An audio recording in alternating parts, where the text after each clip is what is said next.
friends are synths.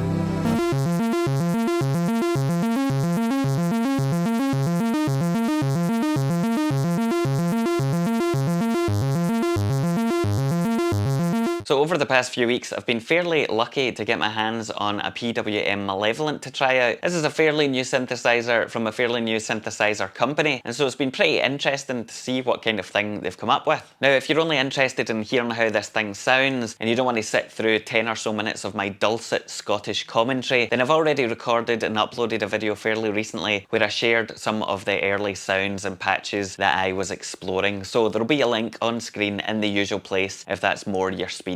Similarly, I do have to say, of course, that I have recorded a bunch of different patches and samples and things, and all of them have already been uploaded to Patreon. So if you want to spend a $5 and go sign up for a month and download all of that, then you know where the link is as well. It's down there somewhere.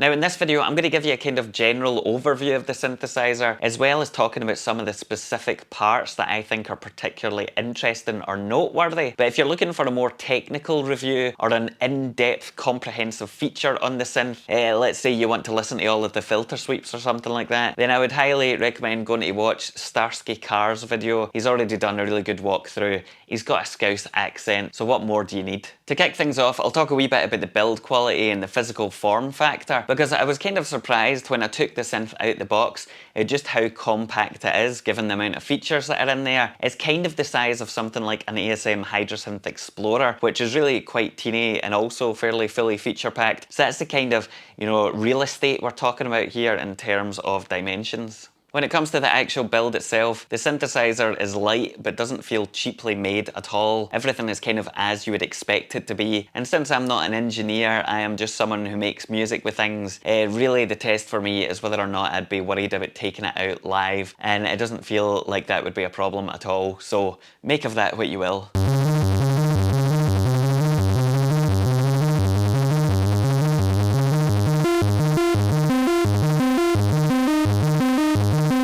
One of the things that confused me, to be honest, when I opened up the box for Malevolent was that the side cheeks are magnetic, and so you basically just stick them on. And I couldn't really figure out what the purpose of this was, whether they were going to release, customized versions that you could swap out in some kind of modular fashion. But apparently, without the side cheeks on there, the synth is the size of a 19-inch rack. So in theory, you could mount this in a standard flight case or something like that if you had the right connections. However, to me, it's still a bit weird that it's magnetic. It's a nice kind of cool design feature, but are you really going to be swapping things out that often? And maybe, should it not just be screws so it's a bit more secure? And I only say this because I know that if I owned this synth and I was picking it up, I would almost certainly forget that those end cheeks are magnetic and, try and lift it up, and, well, it would be a sad ending. So that's something that's worth knowing. Now, as you'll hopefully be able to tell from the videos and the pictures of Malevolent, there is a keyboard on here, and I'm not going to be able to talk to the quality of the keybed or anything like that, because I think that's a fairly nebulous and subjective topic. However, it is worth pointing out that these are mini keys, and so if you're not a fan of mini keys in general, then you're almost certainly not going to be a fan of these ones. However, if you don't mind mini keys, then you won't mind these. They're basically standard kind of mini keys. They do the job just fine for me, although at first it does take a wee bit of getting used to. Ultimately, if you're not a big fan of the keys anyway, you can always use an external MIDI keyboard, or you can control this over 1 volt per octave. So you've got options in there. You're not restricted to just using the built-in keyboard. Now obviously there's a fairly extensive patch bay on top of Malevolent, and I'll come on to talk a wee bit about that in a minute. However, on the rear of the unit there's also a bunch of different connections that are worth talking about. Going from left to right, you can see that we've got a power switch there, which is always handy to have. Power itself is supplied via a standard 9 volt DC barrel jack style connection, or if you prefer, you can power the entire unit over USB-C, which I find to be really useful. You can also use the USB connection to send in MIDI clock over USB, or you can use it as a MIDI to CV and gate conversion module, which is actually really pretty cool. We have MIDI in and MIDI outputs on full-sized MIDI DIN jacks, which I am very happy about. We also have analog sync, In terms of a mini jack connection, we have clock in and clock out, which is nice to see, meaning you can more easily sync all of this up with your modular synth and other devices. We then have a couple of 1/4 inch jacks, one which is a headphone output and one which is a line output. The synth has also got a Kensington lock connection, which I think is one of the most useful yet underutilized features of any device anywhere. If you're not familiar with this, it allows you to basically lock your device onto a stand or a table or whatever it might be, so that if you're performing or you're out and about somewhere and you're using your device, you can lock it so that opportunists can't just come along and pick it up. So it's nice to see it making a bit of a comeback. In terms of the synthesizer itself, some of the notable features that are in there are that we've got 2 VCOs, 2 envelopes, a multi-mode filter, a drive circuit, an arpeggiator, and also this wee joystick thing that allows you to control different parameters, including changing the type of arpeggiation.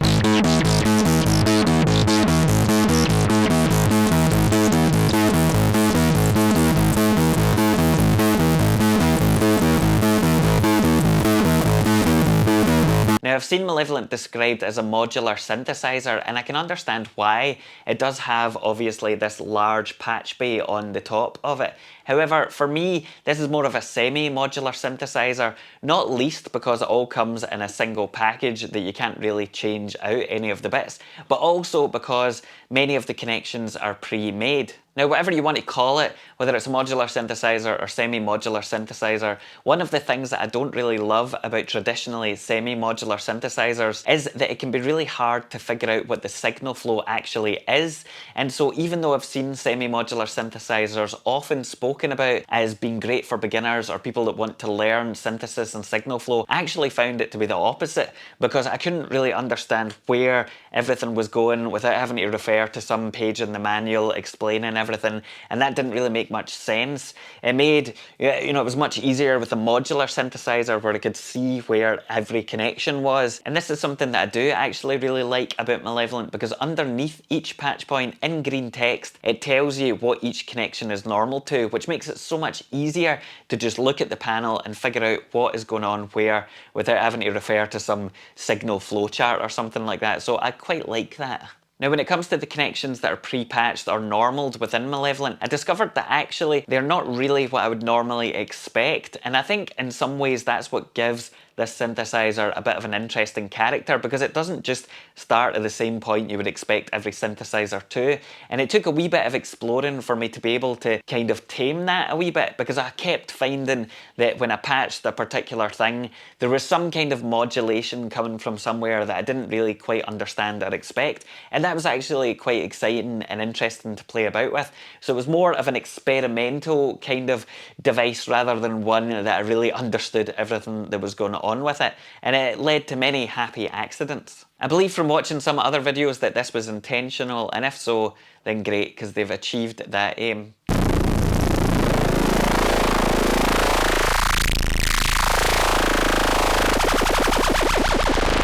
Because of the way the synthesizer is designed and set up, it really does encourage you to have these kind of dirty, modulating, almost aggressive sounds, as opposed to traditionally clean sine waves or anything like that.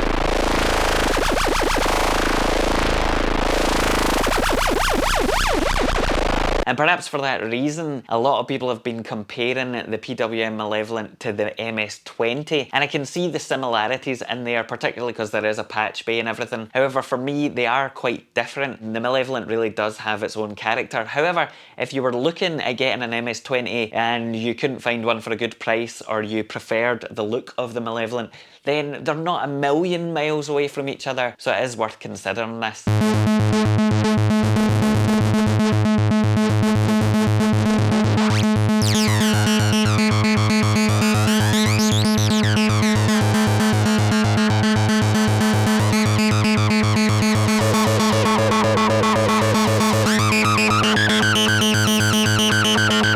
I know that as soon as I uttered the words monophonic analog synthesizer, that a whole bunch of people would immediately start asking the question, why do I need this particular monophonic analog synth if I've already got a collection of them in the studio? And the answer to that, quite bluntly, is, Well, you don't. You don't need to buy every single mono analog synth that comes out. This is just a particularly good option amongst a variety of other options for people who are in the market for a mono analog synth, and that may well not be you.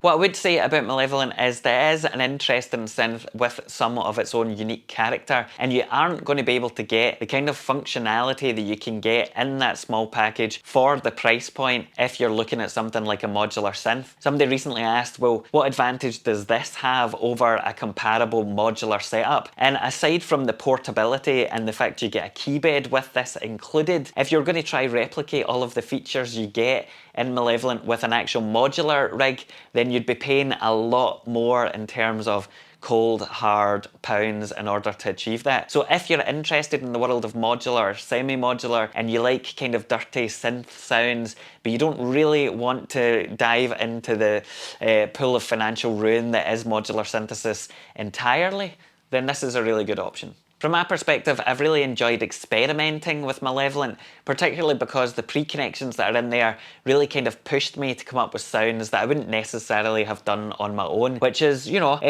fairly valuable in of itself. If you want to know more about the synth, there's more links below and all that kind of thing. Subscribe to the Patreon and help me keep the electricity running for another day. For now, goodbye.